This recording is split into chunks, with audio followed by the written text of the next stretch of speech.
Hello friends, welcome back to our channel Education and Learning Point. दोस्तों, ये हमारा आज का टेस्ट नंबर 3 है मिसलेनियस का। तो चलिए शुरुआत करते हैं। हमारा पहला प्रश्न है, किस स्तर से ऊपर की ध्वनि को खतरनाक ध्वनि प्रदूषण माना जाता है? किस स्तर से ऊपर की ध्वनि को खतरनाक ध्वनि प्रदूषण माना जाता है? ऑप्शन ए है हमारा 30 डेसिबल, ऑप्शन बी है हमारा 100 डेसिबल, ऑप्शन सी है हमारा 80 डेसिबल, ऑप्शन डी है हमारा 120 डेसिबल और ऑप्शन ई है हमारा इनमें से कोई नहीं। फिर से सुन लीजिए। ऑप्शन ए है हमारा 30 डेसिबल, ऑप्शन बी है 100 डेसिबल, ऑप्शन सी है 80 डेसिबल, ऑप्शन डी है 120 डेसिबल, ऑप्शन ई है हमारा इनमें से कोई नहीं। तो दोस्तों, इसका जो हमारा आंसर रहेगा वो रहेगा ऑप्शन सी 80 डेसिबल। यानी कि 80 डेसिबल से अगर ज़्यादा की ध्वनि होगी तो वो खतरनाक ध्वनि प्रदूषण माना जाएगा। ठीक है, चलिए अगले प्रश्न की तरफ चलते हैं। प्रश्न संख्या है हमारी 2। ध्वनि का वेग सबसे अधिक किस में होगा? ध्वनि का वेग सबसे अधिक किस में होगा? ऑप्शन ए निर्वात, ऑप्शन बी वायु, ऑप्शन सी पानी, ऑप्शन डी स्टील और ऑप्शन ई इनमें से कोई नहीं। फिर से सुन लीजिए। ध्वनि का वेग सबसे अधिक किस में होगा? ऑप्शन ए निर्वात, ऑप्शन बी वायु, ऑप्शन सी पानी, option D steel, option E इनमें से कोई नहीं। तो हमारा जो आंसर रहेगा वो रहेगा ऑप्शन डी स्टील। ठीक है, चलिए अगले प्रश्न पर चलते हैं। प्रश्न संख्या है हमारी 3। किसके शासनकाल के दौरान अजंता की गुफाएं निर्मित की गईं? किसके शासनकाल के दौरान अजंता की गुफाएं निर्मित की गईं? ऑप्शन ए है हमारा गुप्त, ऑप्शन बी है हमारा कुषाण, ऑप्शन सी है हमारा मौर्य, ऑप्शन डी है हमारा चालुक्य और ऑप्शन ई है हमारा इनमें से कोई नहीं। दोस्तों, जो हमारा इसका आंसर रहेगा वो रहेगा ऑप्शन ए गुप्त। किसके शासनकाल के दौरान अजंता की गुफाएं निर्मित की गईं? गुप्त शासनकाल के दौरान। ठीक है, चलिए अगले प्रश्न की तरफ चलते हैं। प्रश्न संख्या है हमारी 4। प्रथम गोलमेज सम्मेलन के समय इंग्लैंड के प्रधानमंत्री कौन थे? प्रथम गोलमेज के सम्मेलन के समय इंग्लैंड के जो प्रधानमंत्री थे वो कौन थे? ऑप्शन ए है हमारा प्रिंस चर्चिल, ऑप्शन बी हमारा चैम्बरलिन, ऑप्शन सी हमारा लॉर्ड एटली, ऑप्शन डी हमारा रैमसे मैकडोनाल्ड। ऑप्शन ए है प्रिंस चर्चिल, ऑप्शन बी है चैम्बरलिन, ऑप्शन सी है लॉर्ड एटली, ऑप्शन डी हमारा रैमसे मैकडोनाल्ड। तो दोस्तों, हमारा इसका जो आंसर रहेगा वो रहेगा ऑप्शन डी रैमसे मैकडोनाल्ड।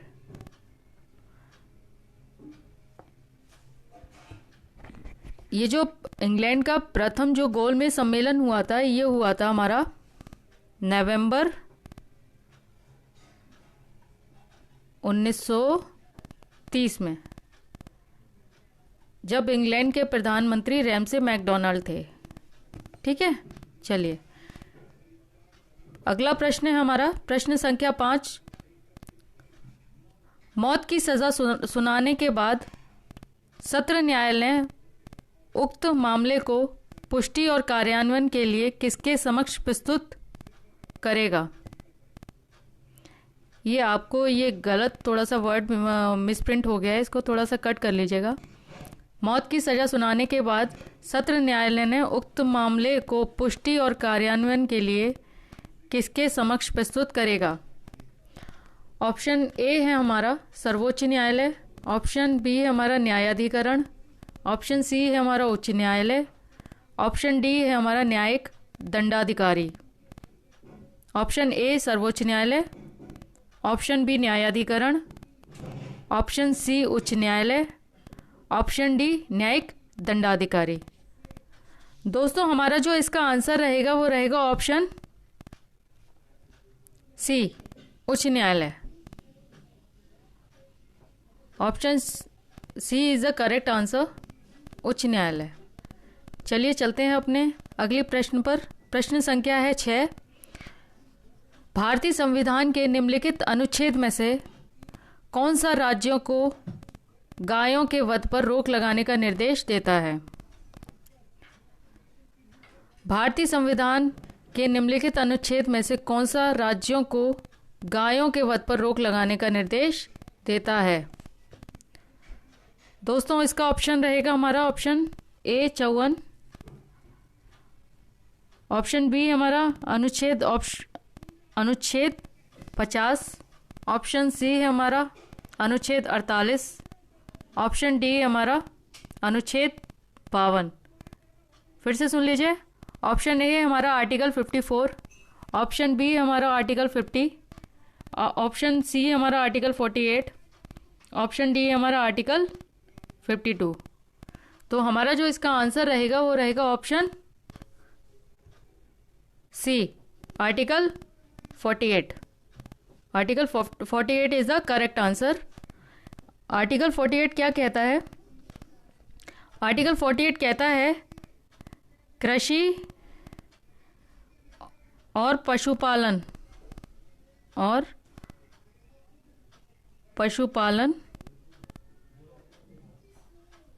का संगठन,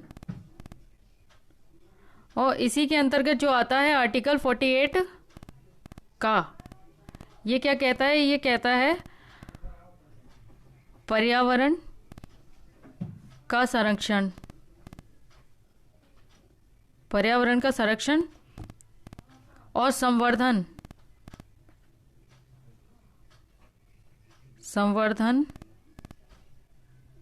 और वन तथा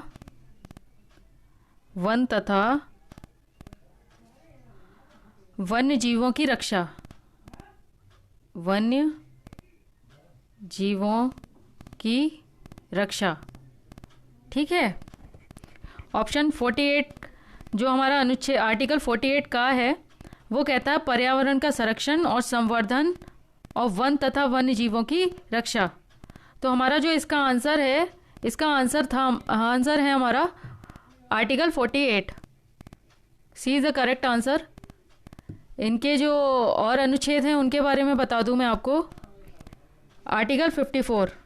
आर्टिकल 54 क्या कहता है? आर्टिकल 54 कहता है राष्ट्रपति का निर्वाचन।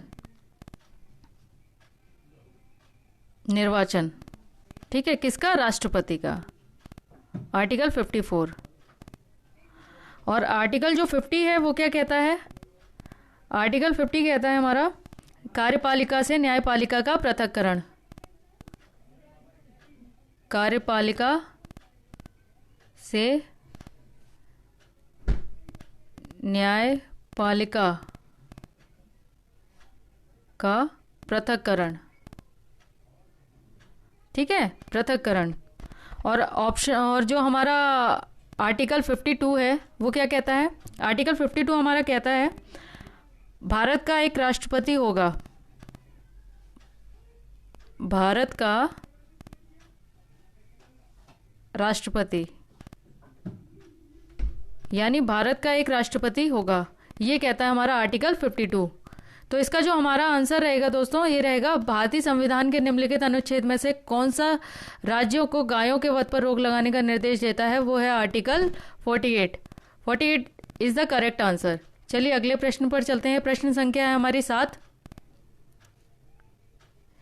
एक संस्थापक सदस्य के रूप में कौन सा देश आर्टिफिशियल इंटेलिजेंस पर वैश्विक साझेदारी में शामिल हुआ है? एक संस्थापक सदस्य के रूप में कौन सा देश आर्टिफिशियल इंटेलिजेंस पर वैश्विक साझेदारी GPAI में शामिल हुआ है? GPAI मतलब global partnership on artificial intelligence. Global partnership on artificial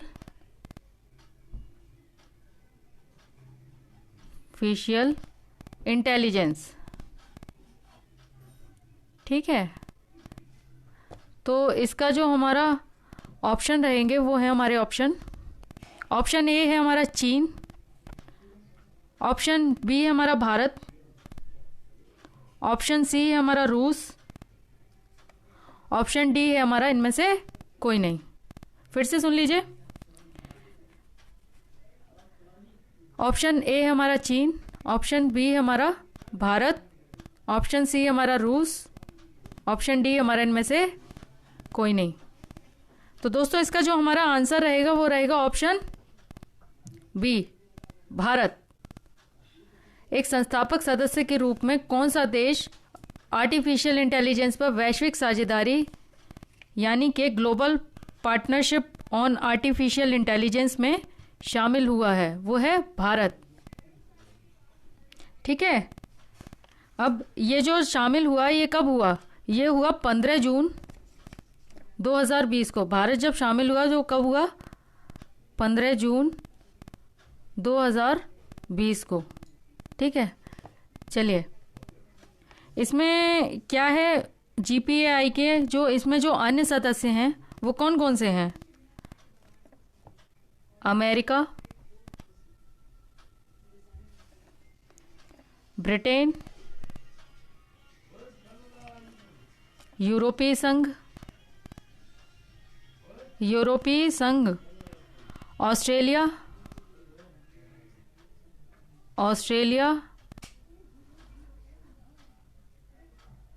Canada, France,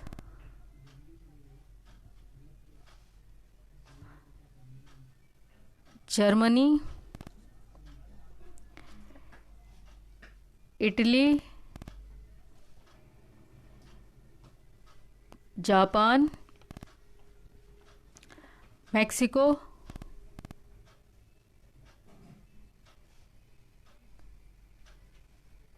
New Zealand, दक्षिण कोरिया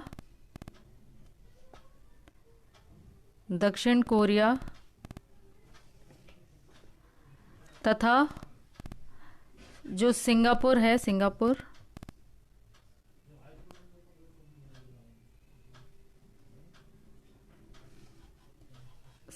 जैसी अर्थव्यवस्थाएं इसमें शामिल हैं।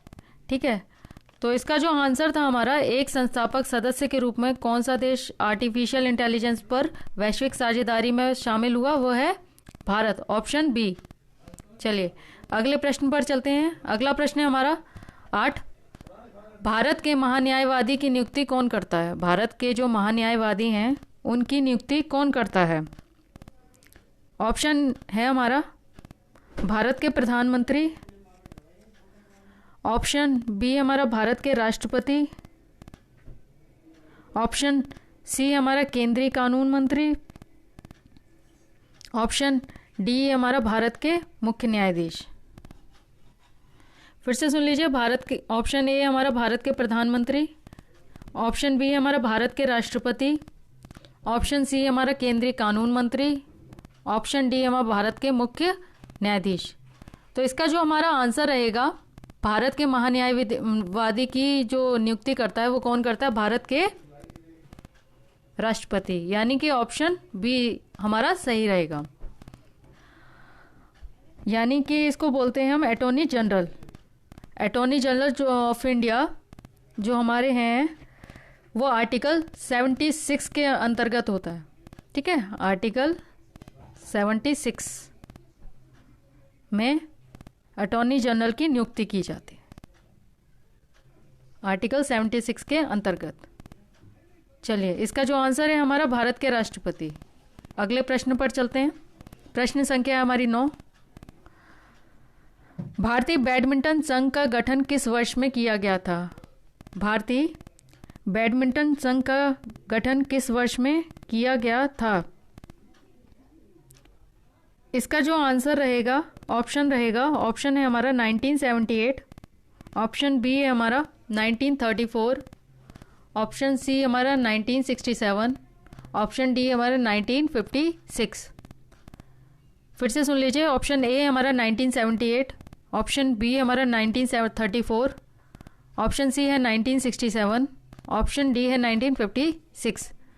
तो हमारा जो इसका आंसर रहेगा वो रहेगा बैडमिंटन संघ का गठन, ऑप्शन बी 1934। बैडमिंटन संघ का गठन किस वर्ष हुआ? 1934। Option is B. चलिए अगले प्रश्न की तरफ चलते हैं।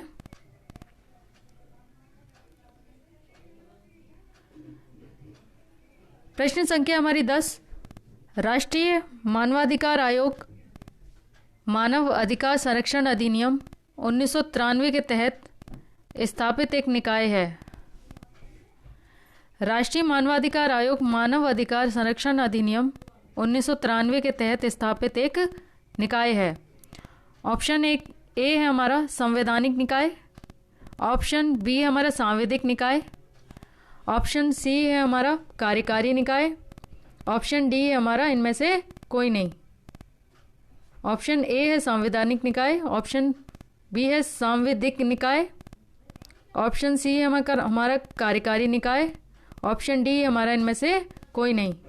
तो जो हमारा आंसर रहेगा वो रहेगा ऑप्शन बी, यानी राष्ट्रीय मानवाधिकार आयोग मानव अधिकार संरक्षण अधिनियम 1993 के तहत स्थापित एक निकाय है, सांविधिक निकाय। ऑप्शन बी इज करेक्ट, यानी कि स्टेटरी बॉडी। चलिए अगले प्रश्न पर चलते हैं। प्रश्न संख्या हमारी 11। राष्ट्रीय हरित अधिकरण नेशनल ग्रीन ट्रिब्यूनल यानी कि एनजीटी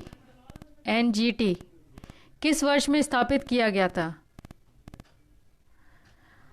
राष्ट्रीय हरित अधिकरण नेशनल ग्रीन ट्रिब्यूनल किस वर्ष में स्थापित किया गया था?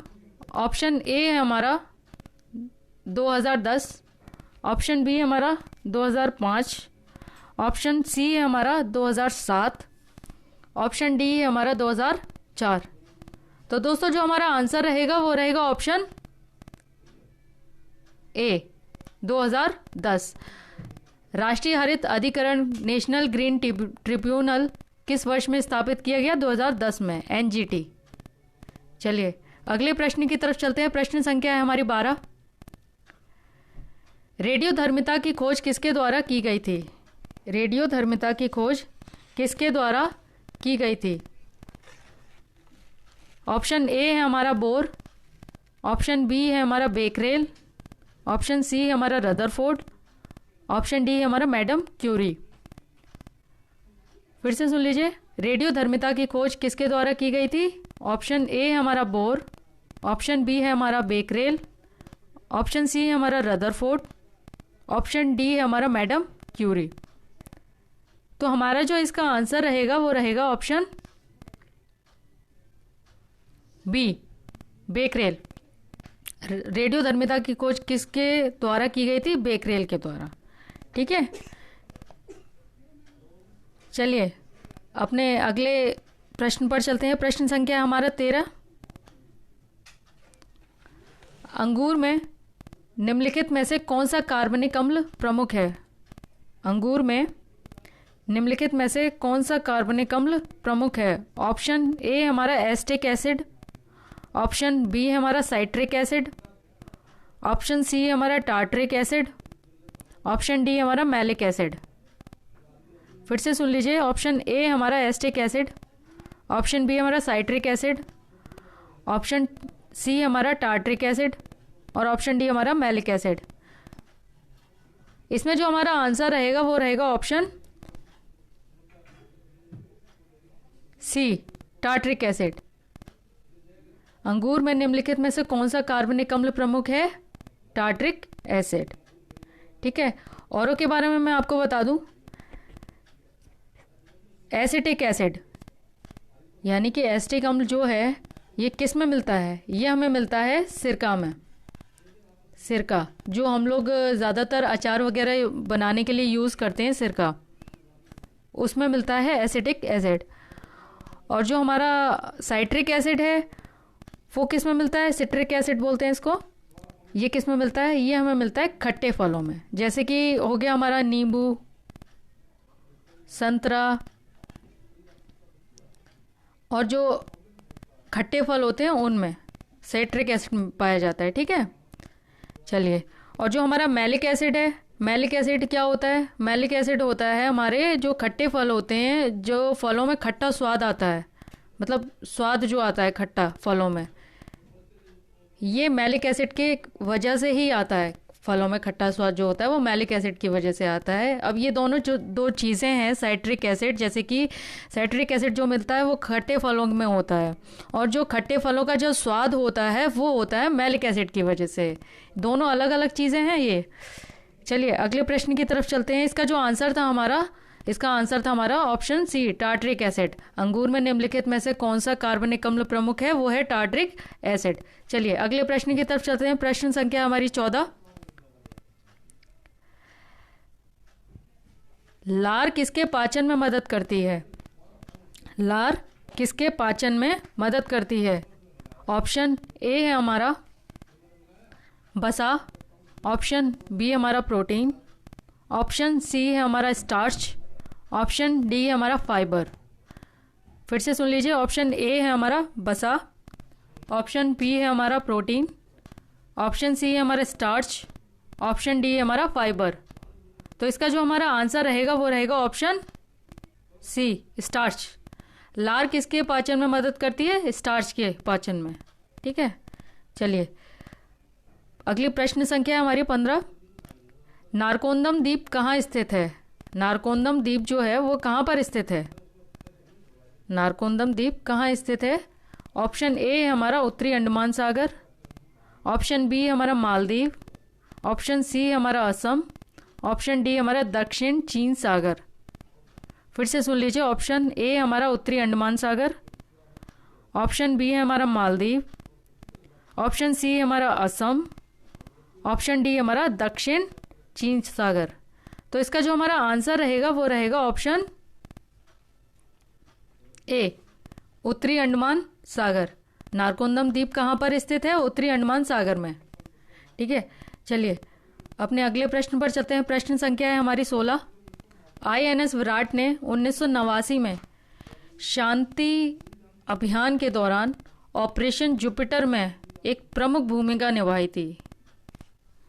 INS विराट ने 1989 में शांति अभियान के दौरान ऑपरेशन जुपिटर में एक प्रमुख भूमिका निभाई थी। ऑप्शन ए है हमारा श्रीलंका, ऑप्शन बी हमारा थाईलैंड, ऑप्शन सी हमारा वियतनाम, ऑप्शन डी हमारा इंडोनेशिया। ऑप्शन ए है श्रीलंका, ऑप्शन बी है थाईलैंड, ऑप्शन सी है वियतनाम, ऑप्शन डी है इंडोनेशिया। तो हमारा जो इसका आंसर रहेगा वो रहेगा option A, Sri Lanka. INS Virat ने 1989 में शांति अभियान के दौरान ऑपरेशन जुपिटर में एक प्रमुख भूमिका निभाई थी। ऑप्शन ए यानी कि श्रीलंका। तो ये जो INS विराट है इसका जो पहला मिशन वर्ष था वो था 1989। नौसेना, जब ये भारतीय नौसेना में था तो INS विराट का पहला जो मिशन था वो 1989 में हुआ था। ठीक है, ऑपरेशन जुपिटर क्या था? ऑपरेशन जुपिटर ये था 1986 में, 1986 में जब भारत और श्रीलंका का जो समझौता था उसके टूटने के बाद श्रीलंका में शांति की जो स्थापना थी उसके प्रयास के लिए भारत द्वारा यह ऑपरेशन जुपिटर चलाया गया था। ठीक है, तो चलिए अपने अगले प्रश्न की तरफ चलते हैं। इसका जो आंसर रहेगा, आंसर था इसका ऑप्शन ए, श्रीलंका। ठीक है, चलिए अगला प्रश्न है हमारा प्रश्न संख्या 17। राष्ट्रीय जैव विविधता प्राधिकरण का मुख्यालय किस शहर में है? यहाँ पर के की जगह आप लिख लीजिए किस शहर में है। ऑप्शन ए है हमारा पणजी, ऑप्शन बी हमारा पुणे, ऑप्शन सी है हमारा चेन्नई, ऑप्शन डी है हमारा देहरादून। फिर से सुन लीजिए, ऑप्शन ए हमारा पणजी, ऑप्शन बी हमारा पुणे, ऑप्शन सी हमारा चेन्नई, ऑप्शन डी हमारा देहरादून। राष्ट्रीय जैव विविधता प्राधिकरण का मुख्यालय किस शहर में है? ऑप्शन है हमारा, आंसर है इसका सी, चेन्नई।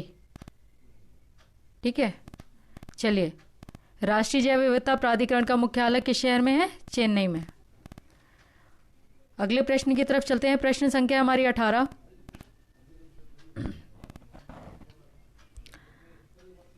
निम्नलिखित में से कौन सा राज्य सूची में किस मामले पर संसद को कानून बनाने के लिए राज्यों द्वारा अनुरोध करने के बाद संसद द्वारा पारित कानूनों का एक उदाहरण है? निम्नलिखित में से कौन सा राज्य सूची में किसी मामले पर संसद को कानून बनाने के लिए राज्यों द्वारा अनुरोध करने के बाद संसद द्वारा पारित कानून का एक उदाहरण है? ऑप्शन ए है हमारा मुस्लिम महिला विवाह पर अधिकारों का संरक्षण अधिनियम 2019।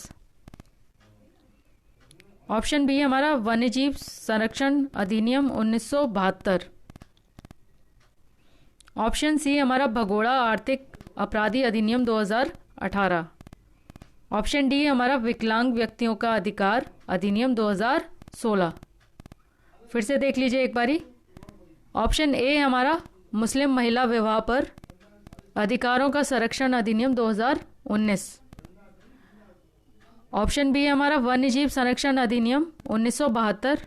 ऑप्शन सी हमारा भगोड़ा आर्थिक अपराधी अधिनियम 2018। ऑप्शन डी हमारा विकलांग व्यक्तियों का अधिकार अधिनियम 2016। तो दोस्तों इसका जो हमारा आंसर रहेगा वो रहेगा ऑप्शन बी, वन्यजीव संरक्षण अधिनियम 1972। यानी कि निम्नलिखित में से कौन सा राज्य सूची में किसी मामले पर संसद को कानून बनाने के लिए राज्यों द्वारा अनुरोध करने के बाद संसद द्वारा पारित कानूनों का एक उदाहरण है, वो है हमारा ऑप्शन बी, वन्यजीव संरक्षण अधिनियम 1972। चलिए अगले प्रश्न की तरफ चलते हैं। प्रश्न संख्या हमारी 19। पंचायतों द्वारा खातों के रखरखाव और ऐसे खातों की लेखा परीक्षा ऑडिटिंग के संबंध में प्रावधान करने का अधिकार, प्रावधान करने का अधिकार किसे है? पंचायतों द्वारा खातों के रखरखाव और ऐसे खातों की लेखा परीक्षा ऑडिटिंग के संबंध में प्रावधान करने का अधिकार किसे है? ऑप्शन ए है हमारा भारत के नियंत्रक और महालेखा परीक्षक। ऑप्शन बी हमारा राज्य वित्त आयोग। ऑप्शन सी हमारा राज्य विधायिका। ऑप्शन डी हमारा संसद। फिर से सुन लीजिए। ऑप्शन ए हमारा भारत के नियंत्रक और महालेखा परीक्षक। ऑप्शन बी हमारा राज्य वित्त आयोग। ऑप्शन सी हमारा राज्य विधायिका। ऑप्शन डी हमारा संसद। तो हमारा जो इसका आंसर रहेगा वो रहेगा ऑप्शन सी, राज्य विधायिका। यानी कि पंचायतों द्वारा जो खातों के रखरखाव और ऐसे खातों की लेखा परीक्षा ऑडिटिंग के संबंध में प्रावधान करने का अधिकार, प्रावधान करने का अधिकार किसे है? यहाँ पर जो प्रावधान करने का अधिकार है वो है हमारी राज्य विधायिका का। ठीक है, इसमें जो ये भारत के नियंत्रक और महालेखा परीक्षक हैं, CAG, controller auditor of general, Bharat के महालेखा परीक्षक, ये आते हैं हमारे 148 आर्टिकल 148 के अंतर्गत, भारत के नियंत्रक और महालेखा परीक्षक। और जो 149 है आर्टिकल, उसमें आता है हमारा भारत के जो नियंत्रक और महालेखा परीक्षक हैं उनकी शक्तियाँ यानी कैग की शक्तियाँ, ये आते हैं हमारा आर्टिकल 149 के अंतर्गत। ठीक है। अच्छा, कैग को जो हटाने की जो प्रक्रिया है वो क्या है पता है आपको?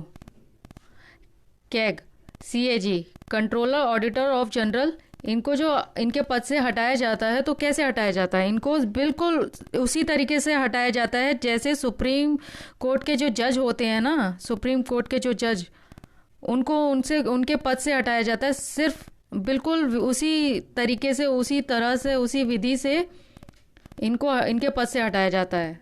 ठीक है। कैग को अगर उनके पद से हटाया जाएगा तो सुप्रीम कोर्ट के जो जज हैं उनकी रीति से हटाया जाएगा, जिस तरीके से सुप्रीम कोर्ट के जज को हटाया जाता है। जिन आधारों पर उच्चतम न्यायालय के जो न्यायाधीश होते हैं उनको हटाया जाता है, बिल्कुल कैग को उनके पद से उसी तरीके से हटाया जाएगा। ठीक है। चलिए अगले प्रश्न पर चलते हैं। इसका जो हमारा आंसर था वो था राज्य विधायिका। चलिए अगला प्रश्न है और ये आज का हमारा अंतिम प्रश्न है। प्रश्न संख्या हमारी 20। पिछड़े वर्ग का राष्ट्रीय आयोग निम्नलिखित में से किस प्राधिकारी को अपनी वार्षिक रिपोर्ट प्रस्तुत करता है? पिछड़े वर्ग का राष्ट्रीय आयोग निम्नलिखित में से किस प्राधिकारी को अपनी वार्षिक रिपोर्ट प्रस्तुत करता है? ऑप्शन ए हमारा लोकसभा अध्यक्ष, ऑप्शन बी हमारा अल्पसंख्यक मामलों के केंद्रीय मंत्री, ऑप्शन सी हमारा भारत के राष्ट्रपति, ऑप्शन डी हमारा भारत के प्रधानमंत्री, ऑप्शन ई है हमारा इनमें से कोई नहीं। पिछले वर्ग का राष्ट्रीय आयोग निम्नलिखित में से किस प्राधिकारी को अपनी वार्षिक रिपोर्ट प्रस्तुत करता है? ऑप्शन ए है लोकसभा अध्यक्ष, ऑप्शन बी है अल्पसंख्यक मामलों के केंद्रीय मंत्री, ऑप्शन सी है भारत के राष्ट्रपति, ऑप्शन डी है भारत के प्रधानमंत्री, ऑप्शन ई है इनमें से कोई नहीं। तो हमारा जो आंसर रहेगा वो रहेगा ऑप्शन सी, भारत के राष्ट्रपति। ठीक है दोस्तों, आज की हमारी प्रश्न संख्या यहीं पर ख़त्म होती है। आप हमें YouTube, टेलीग्राम, इंस्टाग्राम और फेसबुक के पेज पर फॉलो कर सकते हैं। मिलते हैं अपनी अगली टेस्ट सीरीज़ में। तब तक के लिए नमस्कार। Thank you.